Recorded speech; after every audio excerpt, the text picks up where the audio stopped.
Hey everybody, and welcome to another edition of Guys Talking Sports. We are back. I know we've been off for a couple of few weeks, but we are back now. We are back to get into the mix, talking about some sports, talking about other stuff, talking some shit, as we always do. And so now I want to introduce my boys, Ace and Big Al. Fellas, what is going on this Friday evening? I hate my lighting, but outside of that, I'm good. I'm good. I'm gonna have to be honest with you. I'm very, very tired.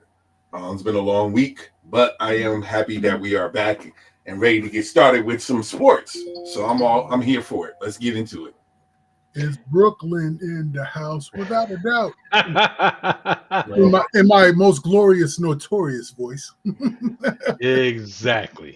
So, there's a lot of stuff going on right now. March Madness is just, kicked off. There's a couple of upsets going on, a couple of non-upsets. The women's basketball is going on. There's really no upsets there because there really normally never is. true. But before we get into March Madness and all the glory that goes with that, we're going to talk about a little of NFL football. There's been some movement over the last couple of weeks, with different players going to other places. Debo going to the Redskins, DK Metcalf going to the Steelers. Steelers. The Steelers are still without a QB1 at this particular moment, but the Giants have a QB1. At least I think they do in Jameis Winston, formerly with the Tampa Bay Buccaneers, but now is with the New York Giants on a 2-year, $8 million deal. Not a whole lot of money. Now they have the third pick in the draft, so I am all but certain that they're going to get a QB, provided that one of the two in front of them don't pick a QB. So, fellas, what is your opinion about the Giants finally deciding on their QB1 with Jameis Winston? Because it seems like a consolation prize, in my opinion. I just don't know why you guys don't run with DeVito. I mean, you're gonna get a QB in the draft. You're either gonna get Cam Ward or you're gonna get Shador. So I don't understand why y'all feel the need to go out there and get a Jameis. Now I get why y'all need to go get a Jameis because yeah, Jameis is the turnover king, but you have to admit that that dude can gunsling it and get you 4,000 or 5,000 yards a season. True. He may throw 30 interceptions in that season, and he may throw 30 TDs, but my man is still going to throw it out there and give you guys every good chance to win. So I don't necessarily see it as a bad thing. I just look at it as a scenario that you got Jameis, you got DeVito, and you got your number 3 pick. And the Giants know that they're not going to throw out either Cam Ward or Shador out there for day one because they're going to get ate up by the media as soon as they screw up. So might as well let Jameis go out there and take the brunt of it and keep it moving. So I see it as a win-win. Sort of like how Eli came in and the Giants were shitty then, and he came in and just was shitty when he came in. And then eventually was less shitty as the years went on. I mean, um, what else can you say about that? No, it's a very interesting move. I have to admit. Um, I will say this. I kind of agree that I think Jameis is just brought in as I really do think that the Giants will pick a QB. Um, I think that Jameis is their placeholder. Obviously, they don't have that much trust in DeVito because if they signing Jameis Winston, so DeVito ain't. They don't have that. If that was the case, they would have gave DeVito the placeholder of reins until they draft another QB. So I just don't see them having that confidence in DeVito. Um, Even though that the fans love him, I don't see them. I don't think they see him as the next step in regards to progression wise. So I think they gave the opportunity when they had him there, when he did start the games, and I don't think they did anything. He did anything for them to say, "Let's see what else you can do," or "Let's progress to the next step." So I think bringing in Winston is a very very high risk, high reward type of thing. Like you said, you can get a 5,000 yard season like he did in 2019, but then you can get the Jameis Winston that'll throw 3 picks in one half. So doing all these things that he does, it's a very interesting move. But I really believe that the Giants are still on the verge of just doing their rebuild, which is a good thing for them. But I think they do need someone that can help at least get the ball rolling until whoever they brings in feels more comfortable running the offense after that. So he's a good placeholder for now. Yep. Totally agree. They need a quarterback. I thought that they might get another vet quarterback, but apparently they brought in Russell Wilson. It didn't work out. You had Aaron Rodgers out there, but like I said before, I would have been surprised if he would have came. Kirk Cousins is staying in Atlanta for now. And so I agree with you, Ace. I mean, yeah, you got Danny DeVito, but if they really believed in Danny DeVito, then they would have made him QB1. Now, is Danny DeVito Brock Purdy? No, he's not. Um, However, he was he's a career backup, and the fans do like him, but the powers that be didn't see him as a long term solution. Yeah. I hope they get one of the QBs of their choice. That all depends on what Cleveland does. Because does Cleveland have a number one QB at the moment? They brought in old boy from Pittsburgh. He went to Oh, yeah. I thought they were going to bring back Joe Flacco, which I thought wouldn't have been a bad move because he did take him to the playoffs 2 years ago. So, but To be apparently honest, Joe Flacco to be honest, doesn't I have a kind of home thought yet. I kind of thought that Joe Flacco would have been good for the Giants. I wouldn't have been mad for him to be a stop, to be a The stopgap, transitional. yeah. Yeah.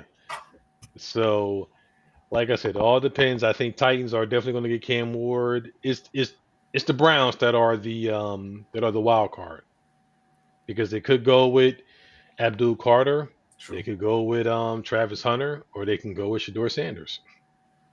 I think they need to go ahead and get they need to go ahead and get Travis. Get that lockdown corner. You think so? That's my person. I mean, yeah. Okay, so you could do the kid from Penn State, Mm-hmm. and then you'll have the bookends with old boy that just signed a huge contract. I can't think of his name. Miles Garrett. Yes. So your defense is going to be nice on the line, which is great.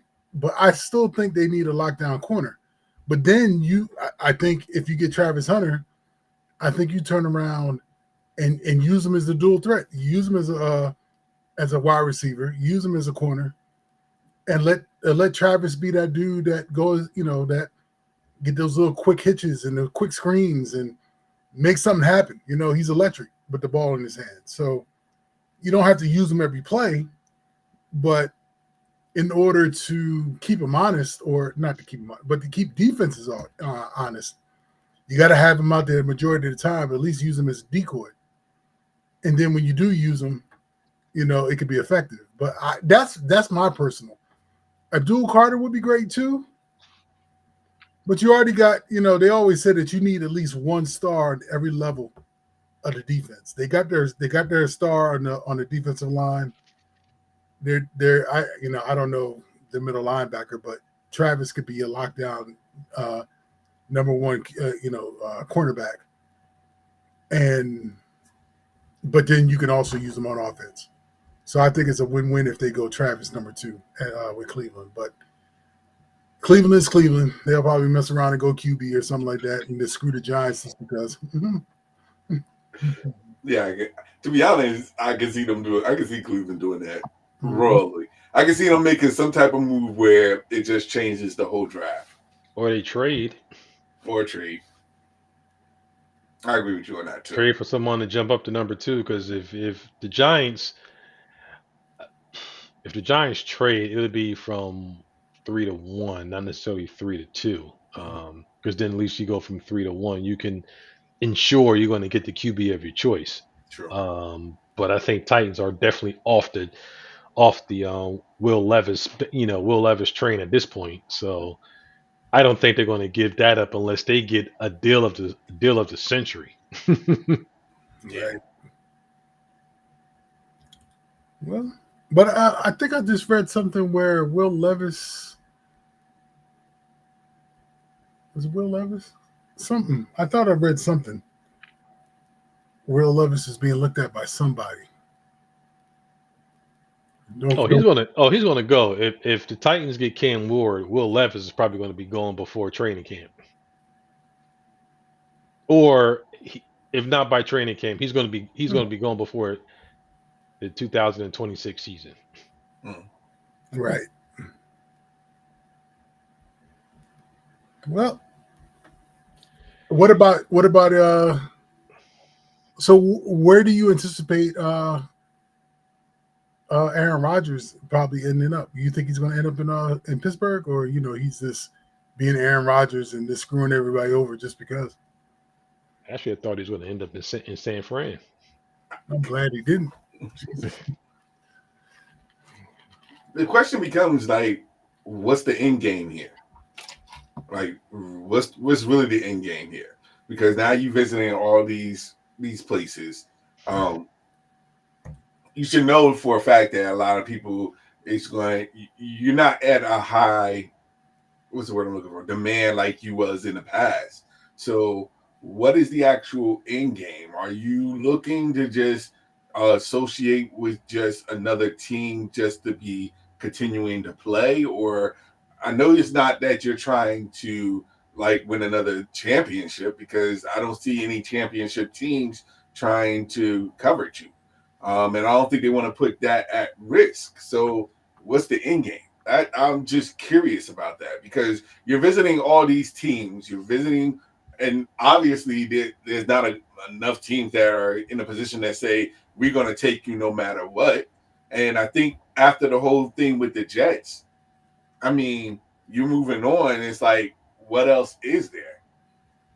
Like, will there be a team that is going to risk it all to take not just you, but everything that you would want to do with that team? I mean, it looked like for a time it might be the Steelers, but I think the Steelers come with some strings attached, Yeah. conditions. So when you go to the Steelers, it's not your show. It's Mike Tomlin's show. And And yeah, and exactly. when he went to the Jets, it was his show. Yeah, Right. exactly. Exactly. And that's why I'm saying, like, you're going to either have to accept what the team is giving you, or I just don't see another team that's going to willing to be open like and have the same thing that he was doing with the Jets. I just don't see it. I see that more teams are going to try to command and say this is exactly what you're getting. There's no change. You can't bring such and such in, or you can't control the team. That's why I thought it was puzzling the fact that he was even considering the Steelers because we know how Mike Tomlin rolls. So, you know, it wasn't going to change. So I think it's more so let me see what I can get from this more so than what can I do to help the team. I think that's where we are with Rodgers. I see why Rodgers would consider Steelers because they got a legit 1-2 receiver, Yeah, and I'm not sure if the running back is coming back. Um, can't think of his name off the top of my head either, but I know he's a free agent. you're not talking Najee about Najee. Harris. Najee, yeah, isn't he a free agent? He's signed with. Oh, so he's gone. I think he's gone already. Okay, so yeah, I mean they got a legitimate 1-2 punch at receiver. I think they got a decent tight end. Don't He signed with. necessarily, I'm sorry. He signed with the Chargers. yeah. So you don't necessarily need a running back. You could go running back with committee with him because he's going to throw the rock. So it's a matter if they get a number 3 receiver and somebody who can run the ball and can get you 3 to 4 yards to carry when he gets the opportunity to carry the ball. And their offensive line have always been decent.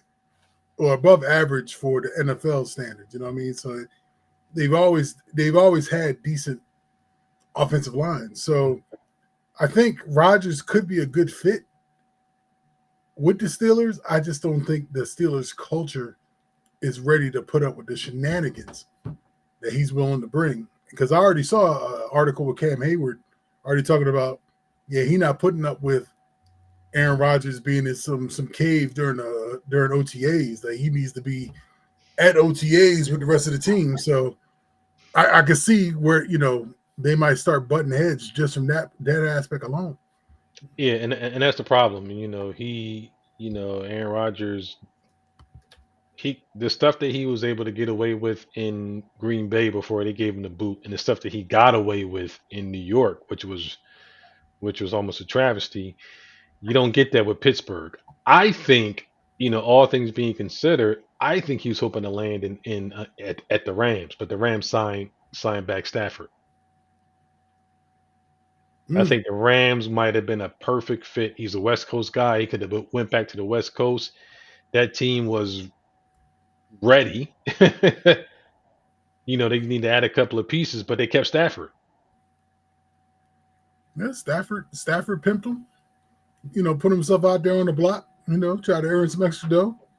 He showed his leg a little bit. Gave him a little flash and Yeah, show him a little something, and they signed on the dotted line. like I need that in my life. Come on back home, baby. Come on back. And it made Yeah, but sense for them. let's be honest. Like, who would you rather have at this moment, Stafford or Rodgers? At least Stafford ain't gonna give you all the damn issues. No, even if let's say for example Rodgers didn't have come with that issues. I would think that a lot of people would prefer Stafford because of his age at this stage Yeah, and he's what been he can there. provide. He's got Rodgers the can't really culture. run He's around. He already can't he's scramble already like given you a Super Bowl. So yeah. yeah, Yeah. exactly. So that's why I'm saying, like with Rodgers, like again, what's the end game? Because you're not going to be able to do or control the way that you used to with the Jets. So the question is now, are you willing to lower everything else and just focus on football with a new team? Or are you still trying to go there and try to get with a team that is willing to just let you just do anything? And I think that's where he has to comes to terms with. Like the Aaron Rodgers that had so much control in Green Bay and in New York is not going to be the same Aaron Rodgers that's going to get the same type of deal with a new team. New teams now are looking at the majority of them is rebuilding now. So the new teams that are out there that have a good chance of winning is not looking to take a step back just to acquiesce to you. So that's why I'm asking. Like I'm trying to see what his end game is. I'm very curious to see what his end game is. I think personally, Aaron Rodgers wants to he wants to be able to have some control, whoever's going to pay him the most, and that's it. And I think he's going to go out on his own terms. Now, is Minnesota backing off a good thing, or they're backing off in the public eye and still keeping tabs on him on the back end just because?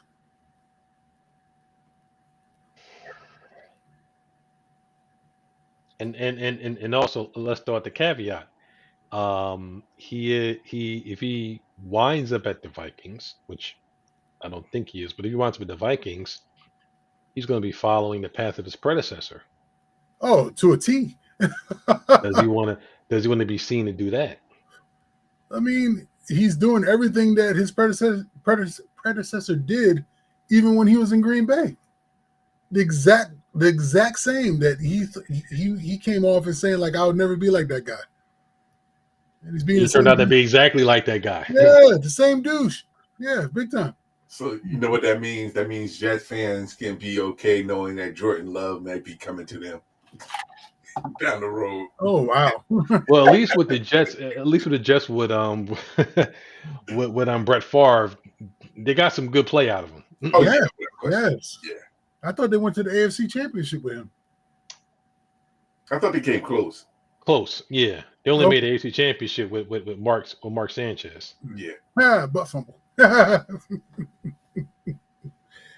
Oh man, well, I if you're talking about the Jets, real quickly, Mhm. I saw where they might be targeting Jackson Dart from Ole Miss, and I'm liking that linking with them at number 7. I didn't think he would go that high, but that's a good look considering the Jets doesn't have a QB1. I mean, they got Tyrod Taylor, but I don't think they're going to run with Tyrod the entire season. But if they pick up a Jackson Dart at 7, I'm not Well, mad at that. well, they already got and his name escapes me. The kid from Pittsburgh. Yeah, Justin Fields, yeah, but Yeah. he's on time for a 2-year deal, Well, and we'll see what happens. I'm thinking that they may try to flip him after 2 years, especially if they put up big numbers with him, and you don't have Hmm. to pay him that big money. Jackson can sit there and learn and watch, and then they'll still have damn near 3 years worth of control with Jackson Dart if they draft him. That is true. But that's not what they really need at the moment. I mean, what do they need? I mean, Nah, they need O line help.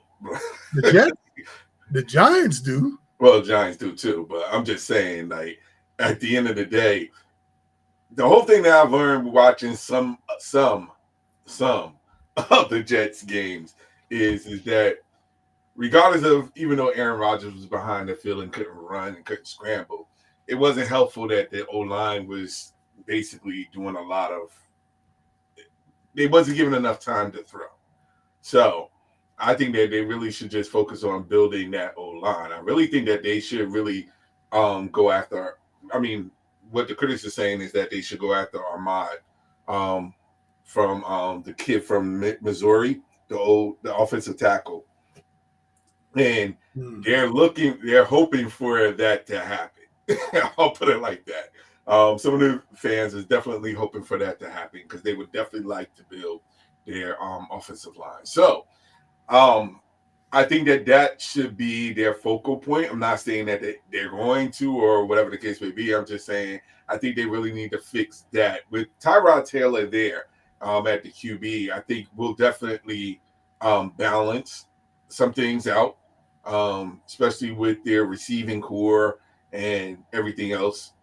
I think that they really need to focus on the offensive line to get the offense at least in a position to score and hold down the line. But the offensive line, in my opinion, and I have not watched much of the Jets being down here in Maryland, but you would think because of my situation and my TV situation, I would watch more. But I think it's just my bias towards college versus NFL. Um, their offensive line has never really been that much of an issue. They've always had a solid line. They've always just been a QB away because they got all the damn talent in the world as weapons. True, true. And who knows? Maybe the offensive line, maybe Tyrod Taylor can maneuver where the offensive line will not be an actual problem or shouldn't be an actual problem, where it'll give them the scrambling that they need to get the ball to receivers. So you could be right. It could be all, but just they just needed a mobile quarterback at this stage.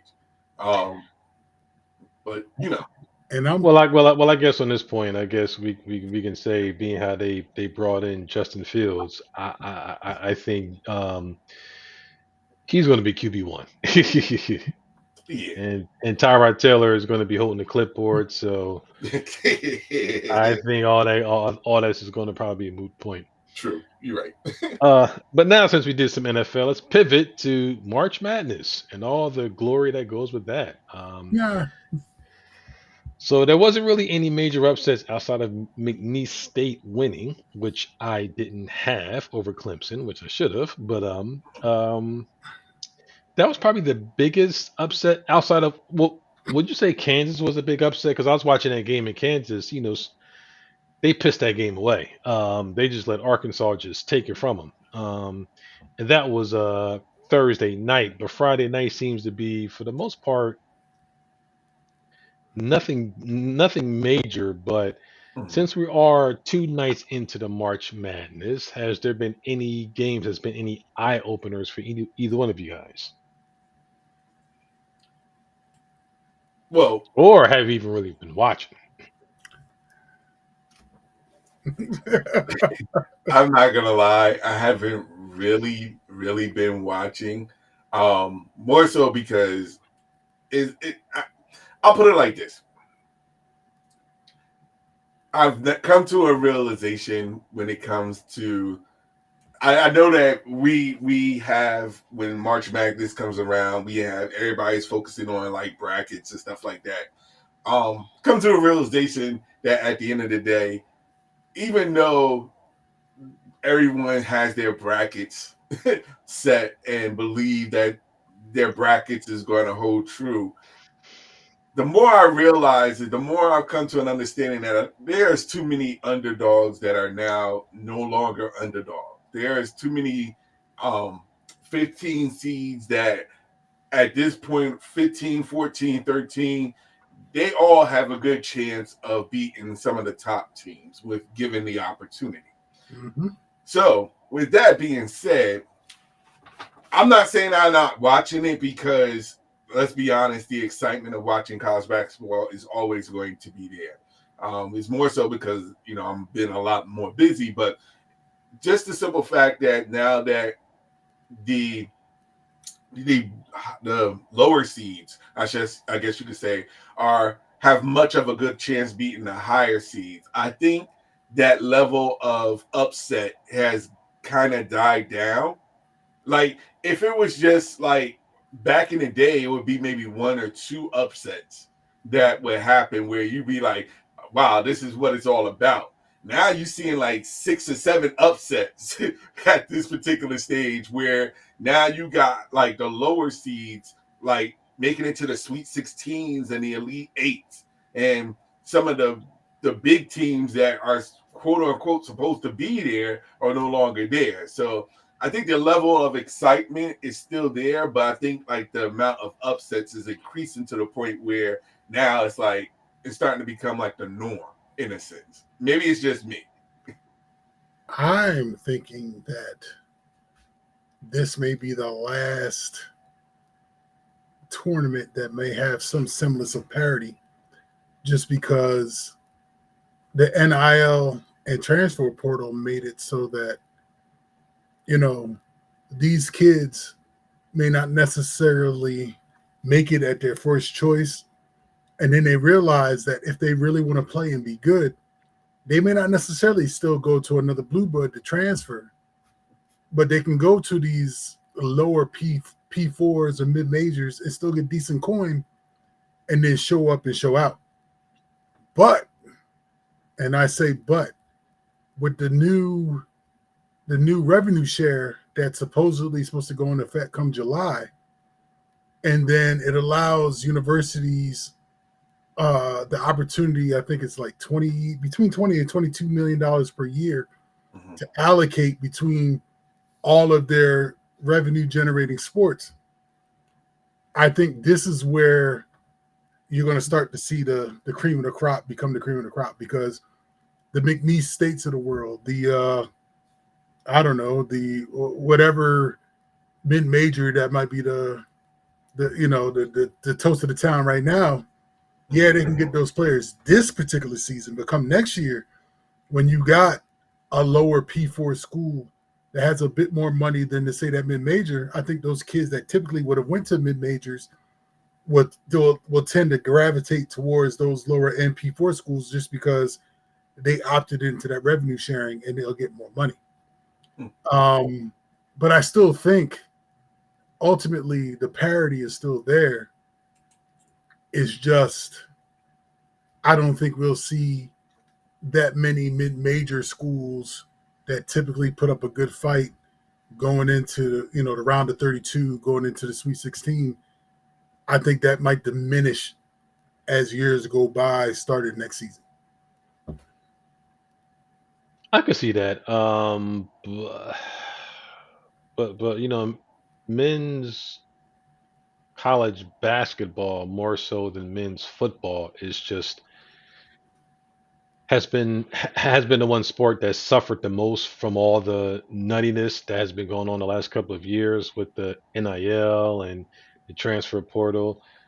But like I've said this, if I said this once, I said this a million times. I blame the NCAA, I blame the colleges, and I blame the ADs all for this mess because this mess is their making, Mm. and they had years to do something and put it in place to avoid all of this when the kids were asking just for a little bit of scratch, not a whole lot. But they stuck their nose up in the air and said, no, you're student athletes. And they took it all the way to the Supreme Court. And the Supreme Court said, fuck that. Y'all got to pay them. And here's where we are. But I agree, Ace. I don't know if it's going to be directly come next year, but I think you're probably going to see over the next couple of years. I think things might start to kind of level out a little bit, but I don't think it's going to level out too much.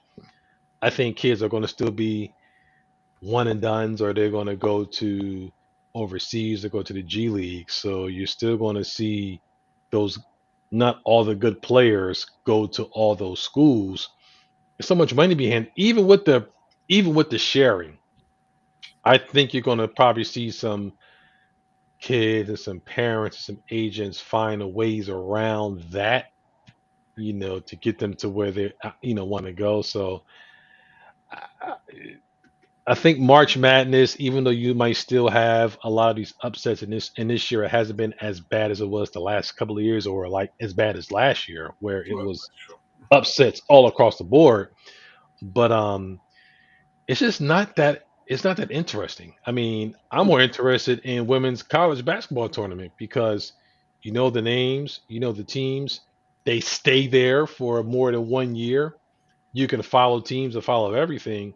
I mean, could you imagine the same the same type of structure or the money that's in men's basketball that if it was in women's basketball, maybe Caitlin Clark leaves early and doesn't become the person who she is.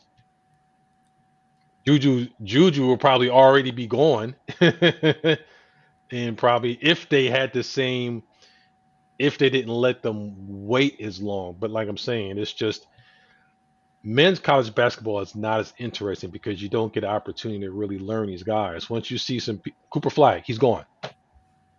Yeah, He's but I not going to be mean, there next year or even a third year.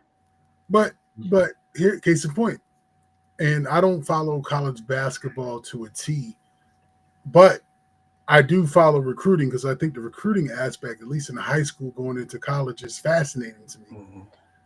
The number one kid coming out of high school right now is going to BYU. And you want to know why he's going to BYU? First of all, BYU is a private uh, Mormon institution. Mhm. And supposedly they're paying that kid $7 million to come there. Now, what G League or what international team is going to sit there and pay a kid 18 years old $7 million to come play ball? Not a near one. Well, I'm not. Well, the landscape of NIL is definitely putting a foot in the G League and overseas. That's for damn sure. I'll But play. the thing about it is, when you're the creme de la creme, like those top 10 players that are coming out of high school, I think universities, whether they be private or public, is going to sit there and come out of pocket to bring them to the university only because they realize if they spend $3 to $7 million on that kid, they're going to generate $10 to $50 million worth of revenue for their school during that time. And I'm just using ambitious numbers. I have I have no idea what the revenue would be for the university, but Mhm. a BYU can sit there and come out of pocket and pay one kid $7 million to go. That's Wow, but that's that's but insane to me. but but that's a one time thing, or they can do that multiple times for any other kid coming out. That's for that player. But BYU is private. They don't have to disclose how they're making their payments. There's certain universities out there that just aren't public that they don't have to disclose nothing. So they don't. I say 7 million because that's what I heard, but it may not be 7 million. But it has to be more than the next closest team that's willing to pay this kid to come to their school. Well, you also have to understand that and I'm pretty sure some of it's coming from like boosters and stuff like that that are willing to, contribute as well. And I think that's one of the reasons why. And I say this because they need the money, they need the revenue, and they won't be able to get the revenue unless they start going after some of these high quality players so that they can get the revenue that they need going forward. It's unfortunate, but that's the nature of the business at this particular point. But I agree with you, Smooth. Like the women's basketball to me is a lot more interesting. And to be honest, what's crazy is that they're getting a lot more notable. I mean, they're getting a lot more notice than majority of the men, which is so crazy to me. And to be honest, I love the rivalry when it was Caitlin and Angel Reese and LSU and all that stuff. I kind of like that rivalry. Now you have, like you said, Juju, and you got Paige. Of course, she's getting ready to go into the WNBA. But the whole thing about it is that they're becoming a lot. Whoever's doing the marketing in women's college basketball is doing it the right way, because now you got interest. Now you got intrigue where you didn't have it as much before. And I can tell you right now, there a lot of people will probably know more of the girls that are coming in the WNBA draft than they would of the men's in the men's NBA draft, outside of Cooper Flag, of course. So to think about all that, to see the landscape of how things have changed, it's definitely noticeable. And I think that's one of the reasons why the men's tournament, like the NCAA men's basketball, is basically like, I have to do whatever it takes to get to the point where we are a lot more recognized. And to be honest, it's at the expense of, as long as we get the stars here, the basketball aspect will come later. So, and you see that because, I mean, Cooper Flag is an anomaly, but let's be honest, a lot of players that are going into going to the NBA draft, I should say, they don't have their teams in a good chance of really winning. It's weird because you see how things are progressing now, where the NIL deals is becoming a lot more. It's increasing, where now it's going up to millions, and then next thing you know, they'll start paying college players like NBA players at that level, because they're going to do whatever it takes to get the best quality players so that they can market them the right way, so that they can get an increase. I mean, they can get a return once they dolly out the money. Ooh. All right. I have a rebuttal. First of all, you better put some respect with the K on Ace and Dylan from Rutgers. Put some respect on their name. I mean, they ain't Cooper, but I mean, they still going 2 and 3. But you know what? I'm And sorry. and all the Ace Bailey point is I don't think he's going to go 3. He might go top 5, but his stock has been. Personally, I think he should stay, but that's just He my should. opinion. I'm going to be honest with you. I'm sorry. I have to be honest. You can't be in the top 2 or 3 in the NBA draft and not make it into the NCAA tournament. But you can't blame Dylan Ace. No, I'm not blaming. I'm not saying that. But what I'm saying, it could be coaching. But at the end of the day, as much as hype as it was around these two superstars that go to Rutgers, and maybe it was the coaching, I have no idea. But at the end of the day, the fact that Rutgers is not in the NCAA tournament, and what makes it worse, they didn't even want to take the invite for the NIT. That is just mind-boggling to me. As an NBA scout or an NBA fan, I wanted to see them succeed. Don't get me wrong, but it's mind-boggling that they don't have the record to make it at least into the NCAA tournament or they may have made it into the NIT, but at least to the NCAA tournament. They should have been at least there, even if they wasn't ranked, even if it wasn't the top 25 team. They should have been at least in a position to be in the actual tournament.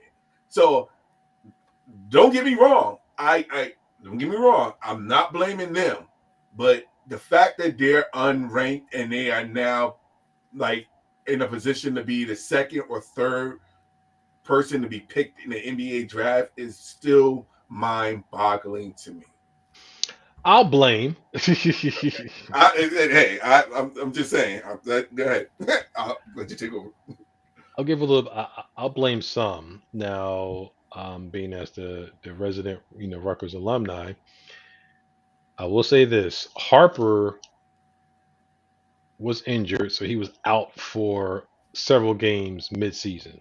When they started off okay, and then they kind of crest mid-season when he got hurt. Mhm. So there's a correlation from when he got hurt to when he came back, where they were kind of getting back on their footing, but they just didn't have. They really didn't have a bench, and so it was them or bust. And in the Mhm. past, they had a bench where they had some good players. So you had where Harper's brother was there, and Gio was there, where they had you know some decent players, but they had a good bench, which kept them in.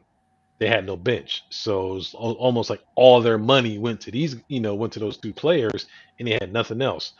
So Bailey, I agree with you, Ace. I think Bailey. I've seen him enough where I think he probably could use one more season. Harper's his skill set and the way he plays, he was going to go. Bailey, he could probably use one more year, but if he was to stay one more year, I'm not confident he would have stayed with Rutgers. I could have seen him bounce someplace else. Um, but they're both going to go because they're going to be projected within the top five, top seven picks. So why not go? Mhm. But I agree with you, Al. If you're going to bring in this high price talent, and I'm not sure how much they pay for him, but let's say they didn't pay for him, if you're going to have these high talented players that are projected to go in the top five of the draft, how are you going to tell me at the very least you're not even a bubble team to get into the NCAA tournament? They weren't even a bubble team. But okay, but we can't put Rutgers in the likes of the Blue Bloods. When I say Blue Bloods, I'm talking about the Kentucky, the Dukes, the Kansas, the Villanovas, the whatever it is that you want to consider. Good, I good. I'm rebuttal. I'm a good. Okay. Villanova didn't make it to the NCAA tournament. mm, If Villanova had those two players, would they be in the NCAA tournament? maybe, but Villanova. All right, let's take a step back. Duke gets a Cooper flag, right? Mhm. But Duke also gets 4 of the top 100 players every year. So even if those top 100 players don't necessarily get drafted or leave after the first year, there's still top 100 players on their damn bench. Rutgers is not in the Rutgers isn't a team that consistently gets top 100 players to come to their school. They may get a top 100 player. They were fortunate enough to get 2 in one season, but obviously they don't even have a top 300 player on their damn bench or top That's top 300 player. that's bullshit. Because I've seen players in the past before all this NIL money where you have one good player and they at least get you to the NCAA tournament. But you see, that's where you're looking at it from the eye test, but not really following the recruiting aspect of things. I, I, Because I really think the recruiting aspect and how these guys are recruited and their ranking correlates. Because Duke became Duke because you have to look at Coach K going back to the early 80s about what he did and what he started bringing in. And then from that point on, they consistently got talent. Pike, I think, is trying to get to that point, but he's getting it the wrong way. Like he's getting the top talent, but he isn't getting the supporting cast. And he's relying on the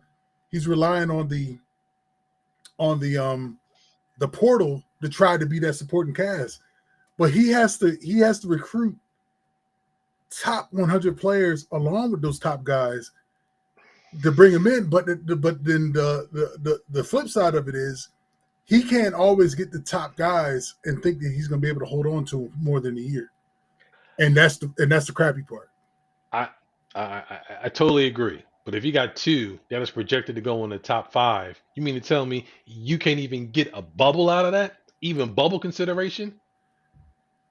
One, Okay. I Okay. agree. One, I agree. It's not enough. But two, Okay.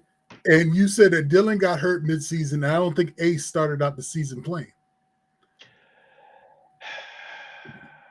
he might not have. And Dylan was carrying the squad in the beginning of the season where they still won about 9 or 10 games before conference play came in. You know what I'm saying? And then when Ace came in, it was an adjustment playing with Dylan, blah, blah, blah, blah, blah, blah. And I think to prove your point, if they were both healthy coming into the beginning of the season and they stayed healthy, I think they might have made their way in maybe to maybe a 12 seed, 13 seed, something around that level. Because I don't think they would have won. They might have won 20 games, maybe. Yeah, I don't think he won 20 games, but I could Right, be wrong. exactly. You know what I'm saying? So I'm thinking if they were both healthy and they both played at the same time and stayed healthy the entire season, I think your argument would be accurate, where they would have been able to will the team into the tournament.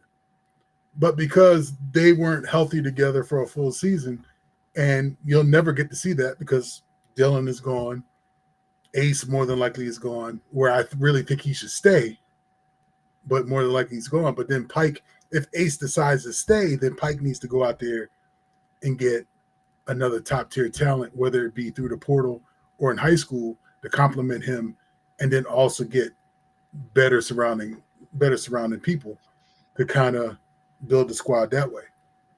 But I know, and it's unfortunate because if this was a season where they say you had to, and I think college basketball probably really needs to look into this, but they definitely won't because it's probably uproar where they should say kids need to stay at least 2 years. Except if they were going to come back for a second season where they could have had a full off season, practice, and then come into the season fully healthy, know how to play with each other, and then add some ancillary parts, then yes, I don't want to guarantee, but I think they would be in a tournament based on, how those guys both play. But you're right, we won't see that because they're one and dones, and one and done's robbed them. I mean, could you imagine Cooper Flag being there for another year and they add on another person? It, I could believe it. But I think Duke and their boosters are going to have to come out and pay him whatever it is comparable to what he would get as a rookie salary. what is that? 8 mil? Plus, plus, what is that? What's that? Advertising, not advertising.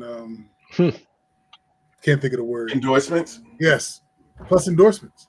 And I don't know if Duke is willing to sit there and say we're going to pop 10 to 12 million dollars in the Cooper Flag, knowing they would get the money generated from it just because of everything that would come along with it. But I don't know if they want to set that precedence. Nah, but the SEC is doing it, so here you go. That's where they're Agreed. at. That's so true. Agreed. Oh my goodness. Well, what do you guys think about all the coaching upheaval that's going on in college basketball? I don't know if you guys are following college hoops to that level. I find all of that aspect fascinating. Obviously because I'm affected by it. With West Virginia and our coach being plucked by Indiana after 1 year. Not even a full year. Like after 11 months. And kind of the domino effect of how all of this is changing the landscape of college basketball. So it's going to be crazy. But do you think? Well, it's not even a conversation because it is what it is. These coaches are just going to jump and take if you're going to sit there and pay me, I'm paying Al $2 million to coach at Keene, but you're going to turn around and tell me that Villanova is going to pay me $6 million and I just got hired at Keen to get two, I'd say deuces too. I'm living a little bit more comfortably, making six than I am with two. Though you living quite nice with $2 million, regardless. But But you, like you said, it's the nature of the business. Like, yeah, and what's crazy about it is like, you know, we talk about like, but it's business. Like it's no different from Dion leaving to go to Colorado. yeah, but at Um, least he was there 3 years. yeah, I get it. Yeah, all right. Yeah, okay. The level of years, I get it. I get it. But I think what it is that as much as like we like, I guess with the kids transferring with the transfer portal, is no different from the coaches doing the same thing. Um, I'm more interested in whether or not what happens to those players now that their coaches is leaving. Will they also transfer as well? That means there'll be another reset, and I think that's one of the things that is so interesting with the win now aspect of it in the NCAA, because even there's no guarantee that these, like, even if you're a freshman, there's no guarantees. If you're a sophomore, there's no guarantees, because everything now with the transport portal being open, you're not going to be able to get the level of commitment for the people, for players that are willing to stay for the next 3 to 4 years. It's kind of like that level is out, that type of person is out the window, or it's very low, because everybody's now getting their NIL deal. But then it'll be rare to see someone that has an NIL deal and would stay for 4 or 5 years at college just to play at the same team and play with the same coach. I think that the level of business, the whole business aspect, changed a lot of players' perception about staying to work on their craft, and now they're just focusing on what's the next goal for me business wise, instead of like trying to stay to hopefully make it into the NBA. And it's unfortunate. Yeah, it's the nature of the beast. I mean, money talks. Yes. Money always talks, and if someone offers you a bigger money bag, you're going to take it. Exactly. And so Exactly. I think it is what it is. All right, fellas, we are coming up on 1 hour, and I think we've chatted pretty good. Just a little bit. Just a little Just, bit. hold uh, on, hold on, hold on, hold on, hold on.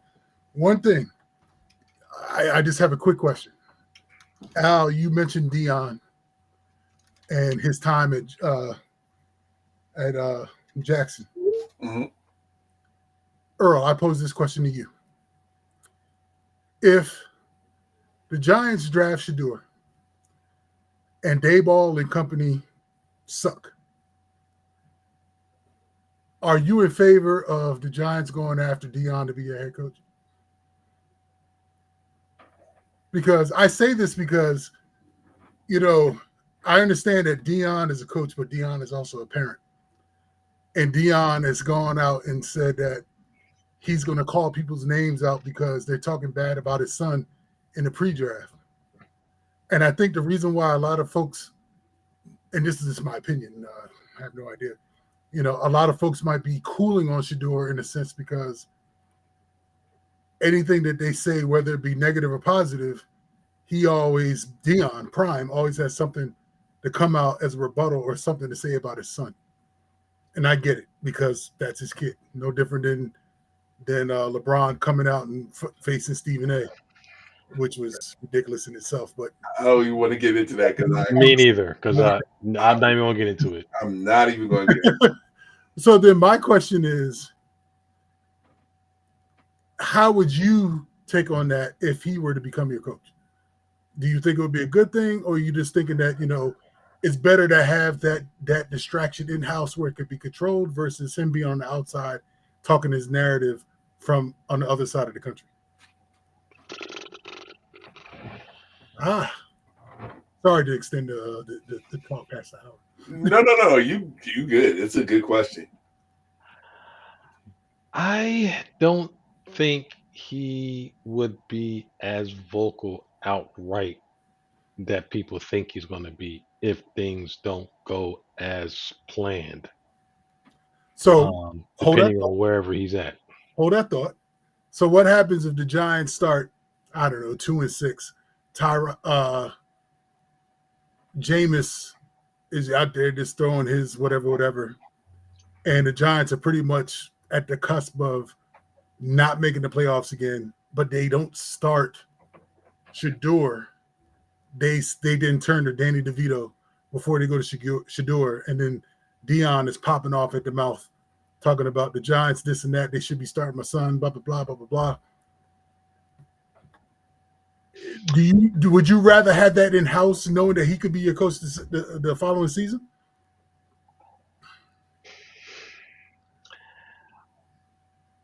I don't think he's going to go to the NFL. He says that, but I mean, every coach bluffs. I put it like this: would I like it? No. Would I be in favor of it? Not necessarily. But would I understand? Yes. But knowing the Giants management that I know pretty, how they operate pretty well. I don't see them necessarily coming to Dion to do that. They run that organization a certain kind of way, and I don't think, as talented as Dion is, I don't know if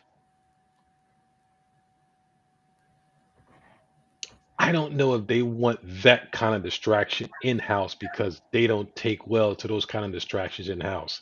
Ergo, OBJ, talented QB, should never have left, but they let him go because he had gotten to a point where he became too much of a distraction, and his distraction outweighed the play on the field. So with the Giants, I don't know if I'll be necessarily in favor of it because I think he's better suited in college than the pros. But if they were to go to him, I can understand. I wouldn't necessarily like it for him, but I can understand. But I don't think it would be a good idea Okay, because you get Shador in there, the first year doesn't go well. You pivot to Dion. Dion comes in there, and now he's coaching his kid. But how would the other players feel about that? Because now they're going to think, and we know you've put preferential treatment to your son in Colorado, to your son in Jacksonville. I don't think that's going to fly in the NFL locker room. As great as Dion is, I don't think that flies, and I don't think Dion might want that for his son. At some point, you got to kick him out the nest. All kids got to get. Me and I was going to know. At some point, your kids got to get kicked out the nest, and they're going to have to fly on their own. We can't. We can only cover them for so long. but the one caveat is Shador has only known one coach his entire life playing football. Well, he about to know number two. Like you're exactly right. Like you're gonna have to get to that point where it's he has to become an adult. He has to learn the plays the right way, and I'm not saying the right way, but he has to learn from other coaches outside your father. Mm-hmm. Yeah. To be honest, I'm kind of surprised. I would be surprised if Prime continues on pushing to try to be a coach or the head coach. Because, like you say, he's gotten them this far, yes, but now he should be in a position where, I could take you this far, from where you are now to college, but now as an adult, you need to start handling things as an adult. Mm-hmm. And I think he will be more respected because of that. So, Guess we'll see. We'll know in a couple of weeks where definitely. all this goes. And we're going to know in a couple of weeks if my Giants get the opportunity to draft a black quarterback. Or are they going to draft a black quarterback? And that's where that's the only thing that I'm sorry, I know we're running late, but that's the only thing I'm very curious of because I never not a knock, but management doesn't show me that. I don't have the confidence that they're okay with being confident enough to actually choose a black quarterback. I think the coach is. I think the GM is, but the owner makes the final call. True, I give it. Yeah, that's true. That's And true. I think if the coach had his choice between Shador or Cam, he would go Cam because Cam is similar to Josh Allen. I can see that. I can see that. Oh, hold on. I missed that. You saying Cam will go where? I said if the Giants had their choice Uh, between Shador or Cam, if the coach had his choice between Shador or Cam, I think he would go with Cam Ward over Shador. Interesting. Only because Cam Ward is built similar to how Josh Allen is. And his relation with coaching Josh Allen. Gotcha. Mhm. And the plays he could call for Cam Ward, he could probably call the similar plays for the plays he called for Josh Allen, he could call for Cam Ward. Did he call for Daniel Jones? Where I don't know if Shador can do those same plays. Not that he can't coach him, but I think if he had a preference, Mhm. Cam Ward and Josh Allen both have same similar body types and play similar. So I think it will be much more of an easier fit. No, I see what you're saying. I see what you're saying. And just on a and this on some humble. New Mexico looks like they may be pulling off the upset on Marquette. New Mexico is up 69-61 with a minute 27 left in the game. God damn it. Bracket is busted. It's over. Man, That would do it for me big time. your bracket was busted when you didn't pick Creighton. Pick Basically. Creighton. I picked Creighton. I didn't pick Mini State, but I picked Creighton. Oh, then one bust, another bust. Yeah, tomato. It's only like Exactly. 0.5% brackets left at this Oh man, I'm like number like right now I'm like number like 12, probably like number 40 in my like office pool. So it'd be whatever. So I'll be at the bottom of the list. Yeah, oh man. I can see that. I can definitely see that. All right, fellas. So we're at that time. So where can they find you at? Oh, Well, oh, go ahead. I'm on Blue Sky. I just don't remember my name. Hold on. You said blue. You said Blue Chew. No, well, if y'all listening, Oh man, this is good. but no, I'm on Blue Sky, and you can find me at Blue Sky. I'd be Cat Daddy 1963.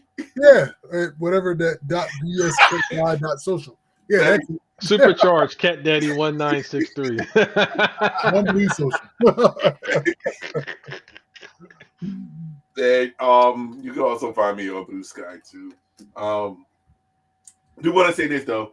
Shout out to McNeese State being now one of the four, now added to the mix of being one of the ones that made it to the NCAA tournament and upsetting in the first round a high seed. Clemson. Damn it, Clemson.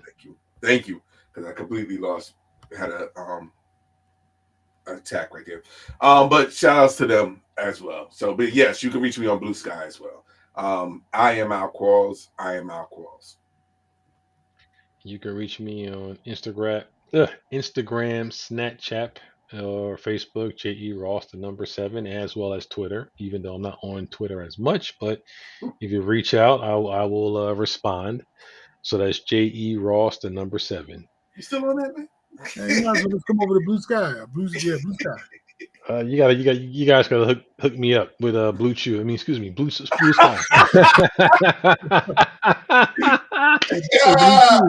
Hey, Blue Chew, if you're listening, you get a little bit of promotion. We ain't getting no money for endorsing that, so we ain't gonna talk about it too much. Hey, I'm just saying, if they're listening, come holler at us. Come holler at us. Oh, and Colorado State pulled off the upset over Memphis. Oh, they did. Oh yeah, that's right. That's right. Yeah, that was earlier. Yeah, that was there. Oh, Oh man, crazy, crazy, crazy. appreciate all the love and support out there, everyone. Oh yes, and so we'll see you again, same bat time, same bat channel as always. Love, peace, and soul. Deuces.